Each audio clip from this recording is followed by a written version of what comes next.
మీకు ఎప్పుడు ఆందోళన కలగదా ఫణి గారు? అఫ్ కోర్స్ మీరు అద్భుతంగా సెటిల్ అయ్యారు, మీ మీ స్టూడెంట్స్ కావచ్చు, లేదు తర్వాత తరం ఇప్పుడు మీ ఇంట్లో పిల్లలకు నేర్పించాలన్నా, మీ అమ్మాయికి నేర్పించాలన్నా మీకు అనిపిస్తున్న మ్యూజిషియన్ని చేస్తానని, లేదు డాక్టర్ ఇంజనీర్ అని పుష్ చేస్తారు. బికాస్ మనకి కావాల్సింది ప్రపంచానికి మరింత మంది కళాకారులు అని చెప్పి కవులు రాసుకుంటున్నారు. అది ఈ విషయంలో నా మనసులో ఉన్న మాట మీకు చెప్తాను.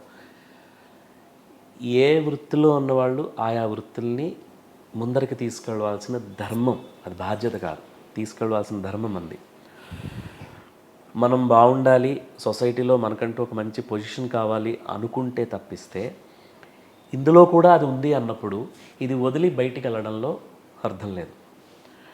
సో నా వరకు వచ్చేసరికి నా కొడుకుని, నేను 7th జనరేషన్ కదా, డెఫినెట్గా వాడు 8th జనరేషన్, వాడు కూడా మ్యూజిక్లో ఉండాలనే కోరుకుంటాను, బలవంతం పెట్టను, కోరుకుంటాను. దానికి కావాల్సిన ఏర్పాటు చేస్తాను, అంతవరకు ఖచ్చితంగా చేస్తాను. నెక్స్ట్ మీరు అడిగిన ధీమాగా ఉందా మీకు, ఎప్పుడు ఆందోళన చెందలేదా అన్నారు కదా. నాకే కాదు, రాబోయే తరాల్లో ఏ కళలకి సంబంధించిన ఏ వృత్తిని నమ్ముకున్న వాళ్ళు ఆందోళన చెందాల్సిన అవసరం ఉండదు. ప్రపంచంలో ఈ పంచభూతాలు ఉన్నంత కాలం కళలు ఎప్పుడూ ఉంటాయి. గాలి గురించి మనం ఎప్పుడైనా అమ్మో మనకి దొరకదేమో అనే భయం పడుతున్నావా? ఒక్క కల్కి సినిమా చూస్తే తప్ప. అందులో బ్రహ్మానందం గారు గాలి భవిష్యత్తులో రావచ్చేమో, I'm not sure about that. But as a positive thought పర్సన్గా నేను అనుకునేది ఏంటంటే అలా ఉండదండి. ఎప్పటికీ అపోహ అయి ఉండొచ్చు. అది అంటే అయ్యో ఇలా అవుతుందేమో అనే భ్రమ ఉండొచ్చు. కానీ ఆ భ్రమ భావనని బట్టి మన భవిష్యత్తుని, భవిష్యత్ తరాలని మనం వాళ్ళకి సలహాలు ఇవ్వడం కానీ, వాళ్ళని నిర్ణయించడం కానీ చేయకూడదు. అది నా ఉద్దేశం. మనకి సంప్రదాయంగా దైవదత్తంగా వస్తున్న కళల్ని నమ్ముకుని ఉండడమే శ్రేయస్కరం. చాలా బాగా చెప్పారు, చాలా ధీమాగా చెప్పారు. ఫణి గారు, ఏ విద్య, ఏ కళ అయినా సరే ఆధ్యాత్మిక శోధనకు కూడా ఒక సాధనం అవుతుందంటారు. మీకు వీణ, సంగీతం అసలు ఎలా మిమ్మల్ని ముందుకు నడిపించింది? ఖచ్చితంగానండి. సంగీతం అనే కాదు, ఏ కళలో అయినా అందులో ఉన్న ఆత్మని దర్శించగలిగితేనే మనకి భగవంతుడు అనేవాడు ఎక్కడో శంఖచక్రాలు గదా కిరీటాలు పెట్టుకుని ఎప్పుడూ రాడు. మనం చేసే వృత్తిలోనే, ఇప్పుడు వృత్తే దైవం అని పెద్దవాళ్ళు మనకు చెప్తుంటారు. మన వృత్తిని మనం కరెక్ట్గా చేసుకోగలిగితే అదే ధ్యానం, అదే దైవం. అపార్ట్ ఫ్రమ్ దట్ మనకు ఒక డిసిప్లిన్ రావడం కోసం పొద్దున్నే ఒక విధానం, లేకపోతే అనుష్ఠానం, ఇవన్నీ పెట్టారు పెద్దవాళ్ళు. అవన్నీ ఫాలో అవ్వడం వల్ల ఆరోగ్యం అన్నీ బాగుంటాయి. అందువల్ల మనం ఫాలో అవుతాం. అసలు దైవం ఎక్కడుందా అంటే మనం చేసే వృత్తుల్లోనే ఉంటుంది. మీరు చేసే మీ ఇంటర్వ్యూలో కావచ్చు, నేను చేసే వీణలో కావచ్చు, ఆయన చేసే షూటింగ్లో, కెమెరాలో కావచ్చు, మనం చూసే విధానంలో దైవం ఉంటుంది. దాన్ని పూర్తిగా మనం స్వచ్ఛంగా చూడగలిగితే ఖచ్చితంగా మనకి ఆ దర్శనం కలుగుతుంటుంది. ఆ తృప్తి కలిగినప్పుడే మనం ఎదుటి వాళ్ళకి, మన పని ఎదుటి వాళ్ళకి నచ్చుతుంది అంటే we are in right way. That is what I believe. నేను వాయించిన బాట మిమ్మల్ని కదిలించిందండి, చాలు. ఆ రోజు నేను సక్సెస్ అయినట్టే. అవును. నేను మిమ్మల్ని కదించలేనప్పుడు నేను సాధించలేకపోయాను. ఇంకా నేను సాధించాల్సింది చాలా ఉంది. ఏ రోజుకి ఆ రోజే. ఇవాళ చేసామనుకుంటే రేపు మనం విరవీగితే కుదరదు. ఏ రోజుకి ఆ రోజే సంపూర్ణంగా ఉండాలి, అంతే, ధ్యానంలో ఉండాలి.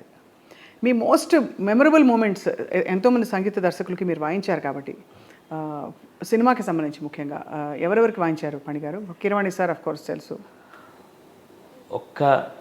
అంటే హైదరాబాద్లో చేసే ప్రతి మ్యూజిక్ డైరెక్టర్కి, ఇప్పుడున్న వాళ్ళందరికీ, లేటెస్ట్ వెనక నుంచి వద్దాం, రీసెంట్ మిక్కీ జే మేయర్ గారు, లేకపోతే మన అనూప్ రూబెన్స్, తమన్ గారు, ఇక్కడ ఉన్న వాళ్ళందరికీ, మణిశర్మ గారు, కీరవాణి గారు, వీళ్ళు పెద్ద జనరేషన్. మణిశర్మ గారు, కీరవాణి గారు, వీళ్ళంతా పెద్ద.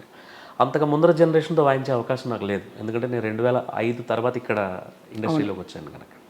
సో 5 తర్వాత పనిచేసిన వాళ్ళందరితోటి నేను పనిచేశాను. వందే మాత్రం శ్రీనివాస్ గారు, సీనియర్ రాజ్ కోటి గారిలో రాజు గారితో పనిచేశాను, కోటి గారికి వర్క్ చేశాను. అరుంధతి సినిమాలో వాయించాను కోటి గారిది. మీకు మోస్ట్ మెమరబుల్ పాట ఏది మీరు వాయించినప్పుడు? హిట్ అయిన పాట మహానటిలోది కనుక అది బాగా నాకు ఇష్టం. అది ఆ హిట్ అయ్యి బాగా మంచి పేరు కూడా వచ్చింది. సదా నన్ను దాంట్లో ఆ పాట. ఒక్కసారి ఒక లైన్ వినొచ్చా మీ నోట? తప్పకుండా వీణ మీద వాయిస్తాను. వీణ మీద వాయించుకుందాం తప్పకుండా. అయ్యో అది కానీ సినిమాల్లో చూసినప్పుడు అంత ఈజీగా మనసే అందాల బృందావనం అని వాయిస్తూ పోతారు. కానీ మామూలుగా పట్టుకొని మీటడమే ఎంత కష్టమో కొద్ది గొప్ప సంగీతం తెలిసిన వాళ్ళకే తెలుసునండి. అని వాయించుకుంటూ పోతారు. సో మీకు ఎప్పుడైనా నవ్వుకుంటారా? అంటే వీణ వాయించే సన్నివేశాలు ఉన్నప్పుడు అసలు మెట్లు ఎక్కడో ఉంటాయి. మెట్లు అది బాగా నేను బాగా ఎంజాయ్ చేస్తా ఆ మూమెంట్స్. వీణ ఈ విషయంలో మనం చాలా చెప్పుకోవాల్సిన వ్యక్తి ఎన్టీఆర్ గారండి. ఆయన వాటిల్లో చాలా వీణ సీన్లో వీణ స్వరస్థానాలు ఎక్కడొస్తాయో ఆయన అక్కడే వాయిస్తారు. ఆయన వాయించినా వాయించకపోయినా అది తెలుసుకుని వాయిస్తారు. ఆయన నటులు కాదు, నట కిరీటి అన్నారు, అందుకే ఉత్తినే అనలేదు. ఈ కొంతమంది పాపం పెద్దవాళ్ళు హీరోయిన్స్ వాళ్ళకి తెలియదు వీణ వచ్చి ఉండకపోవడం వల్ల.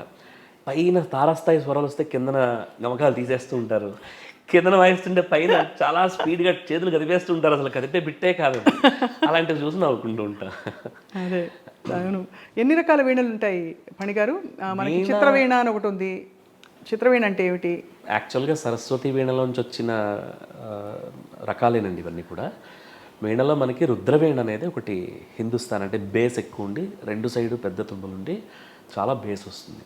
మీరు వాయిస్తారా రుద్రవీణ కూడా? ఒకసారి వాయించాను, ముంబై వెళ్ళినప్పుడు చూశాను. అది రెగ్యులర్ వీణలాగా ఉండదు, అది కూడా రెగ్యులర్ వీణే, బట్ సైజులో పెద్దది ఉంటుంది, బేస్ ఎక్కువ వస్తుంది దానికి. సో ఇక మిగతా తర్వాత వచ్చే మధుర వీణలు, చిత్రవీణ, ఇవన్నీ. చిత్రవీణ అంటే వేరు, గోటు.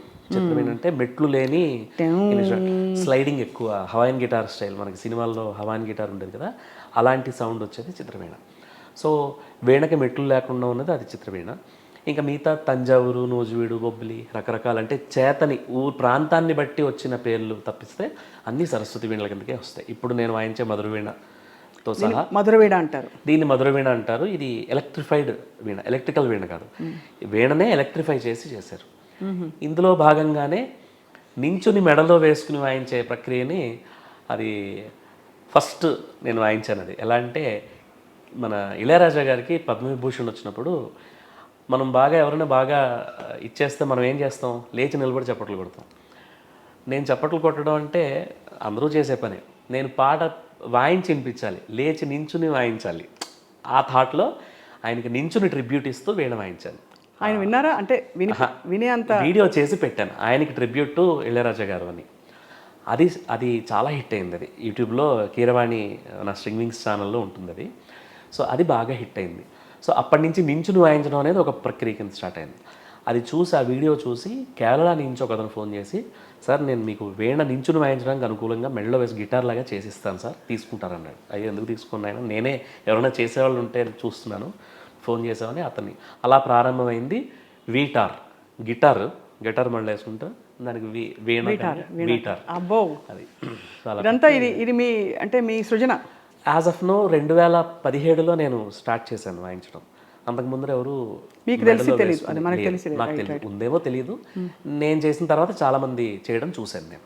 ఎవరికి వాయించాలని మీరు తప్పించిపోతున్నారు? ఏ సంగీత దర్శకుడికి?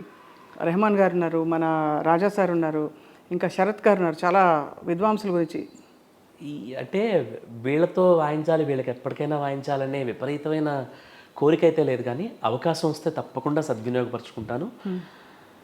అందరూ సరస్వతి పుత్రులే, ఎవరు వీళ్ళు ఎక్కువ వీళ్ళు తక్కువ ఉండదు. ఇచ్చే బిట్లో అంటే నేను ఆలోచించేది, అది చిన్న మ్యూజిక్ డైరెక్టర్ అయినా పెద్ద మ్యూజిక్ డైరెక్టర్ అయినా, ఆ బిట్ని మనం వాయించడంలో ఉంటుంది కదా, వాళ్ళు ఏం చెప్పినా మనం వాయించగలగాలి. సో ఆబ్వియస్లీ రాజా గారు, రెహమాన్ గారు, శరత్ గారు ఇలాంటి విషయం ఉన్న వాళ్ళతో వాయించడం అనేది అందరికీ ఉన్నట్లుగానే నాకు ఆ అవకాశం వస్తే తప్పకుండా వాయించాలనే అభిలాష అయితే ఉంది.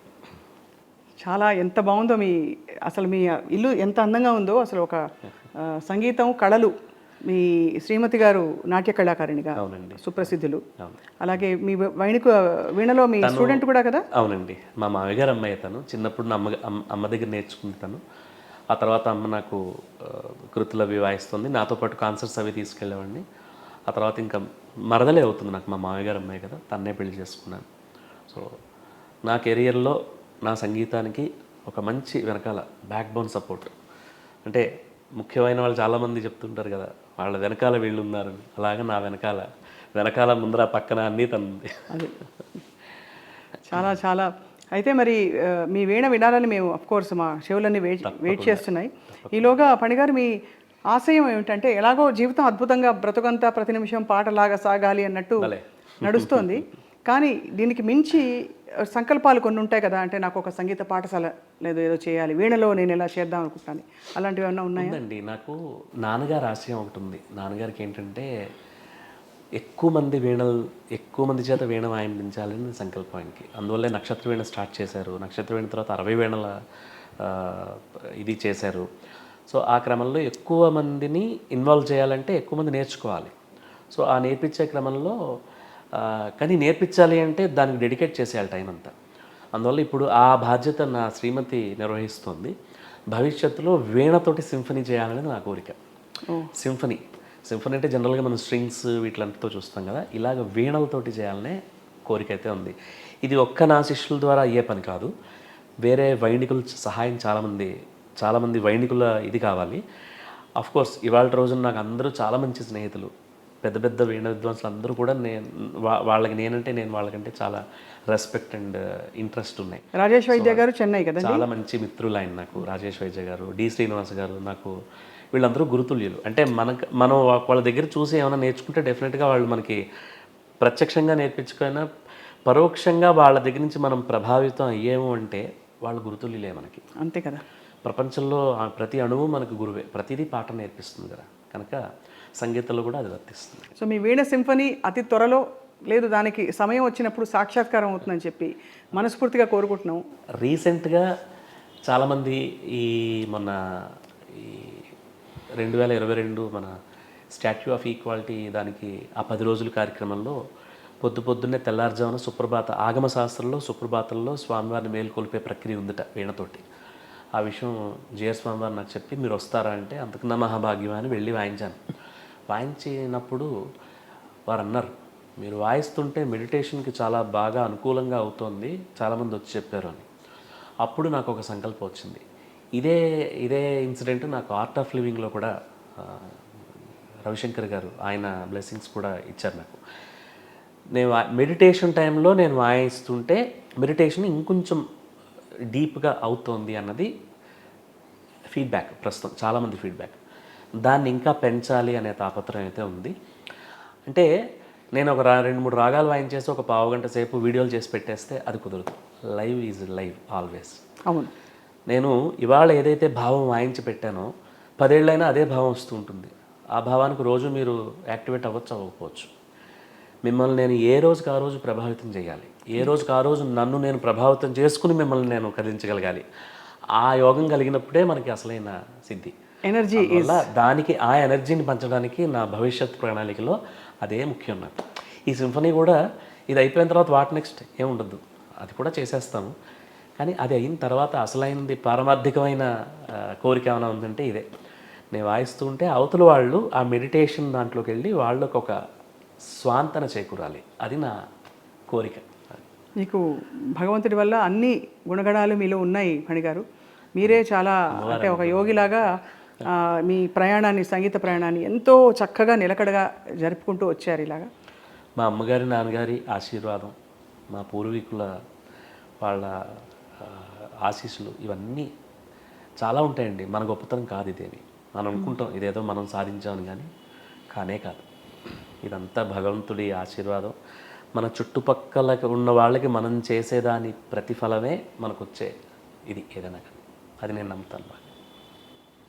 చాలా చాలా గొప్పగా ఉంది ఫణి గారు మీతో కొన్ని ఇలాంటి అంశాలని పంచుకోవడం. మీ ప్రయాణంలో మేము కూడా భాగమై అప్పుడప్పుడు మిమ్మల్ని అలా మీరు వీణ మీటుతున్నట్టు మా ఐడ్రీమ్ బృందం వచ్చి మిమ్మల్ని అలా కదిలిస్తూ ఉంటాం. మీరు మంచి విషయాలు మాకు చెప్పాలి, మంచి పాటలు మీ వీణ వినాలని, మంచి కీర్తనలు, పాటలు. అలాగే ఇప్పుడు మీరు ఏమనుకోకపోతే మాకు కొన్ని తప్పకుండా అనిపిస్తాయి. రైట్. ఈ సందర్భంగా మిమ్మల్ని నేను ఒక కోరుతా. చెప్పండి సార్. ఐడ్రీమ్ తరఫున మీరు ఒక మాట ఇవ్వాలి. సంగీతానికి పర్టికులర్గా ఇన్స్ట్రుమెంట్స్ సైడ్కి సింగర్స్కి చాలా మంచి అవకాశాలు వస్తున్నాయి, చాలా సంతోషిస్తున్నాను.